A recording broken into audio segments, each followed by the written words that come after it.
আজকে বানিয়েছি একদম হেলদি ভাবে রাজমার কাবাব বা রাজমার কাটলেট, যেটা আপনি ব্রেকফাস্ট, লাঞ্চ বা ডিনার যে কোনো সময় নিতে পারেন। এতে ওয়েট লসও হবে, আবার খেতে দারুণ টেস্টি হয়। এর জন্য রাত্রিবেলা আমি রাজমাটাকে ভিজিয়ে রেখেছিলাম, সকালে মিক্সিতে ব্লেন্ড করে নিয়েছি। তার মধ্যে পেঁয়াজ কুচুনো, টমেটো কুচি, আদা রসুন বাটা, কাঁচা লঙ্কা কুচি, আর এছাড়া জিরে গুঁড়ো, ধনে গুঁড়ো, লঙ্কার গুঁড়ো, চাট মশলা, গোলমরিচের গুঁড়ো, সামান্য একটু তেল, সামান্য নুন আর একদম সামান্য চিনি দিয়ে ভালো করে মেখে নিয়েছি। তারপর সেই মিশ্রণটার মধ্যে আবারও আমি মিশিয়েছি কিছুটা ধনেপাতা কুচি, আর ধনেপাতা কুচির সাথে দিয়েছি কিছুটা বাদাম, এতে আরো বেশি খেতে টেস্টি হয়। আর দিয়েছি 2-3 চামচ বেসন, এটা বাইন্ডিং এর জন্য, কারণ এখানে আমি কোনো রকম আলু ব্যবহার করিনি।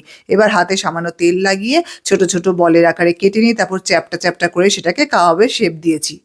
এরপর ফ্রাইং প্যান গরম করে তাতে একটু অয়েল ব্রাশ করে নিয়ে দিয়ে দিচ্ছি সব কাবাবগুলো। তারপর সেটাকে ভালো করে উল্টে পাল্টে শাঁকা শাঁকা করে নিয়ে নামিয়ে নিলাম একটা প্লেটে। ব্যাস রেডি হয়ে গেছে রাজমা টিক্কা কাবাব বা কাটলেট। বাচ্চাকে এটা আপনারা টিফিনে প্যাক করে দিতে পারেন, এটাতে পেট অনেকক্ষণ ভরা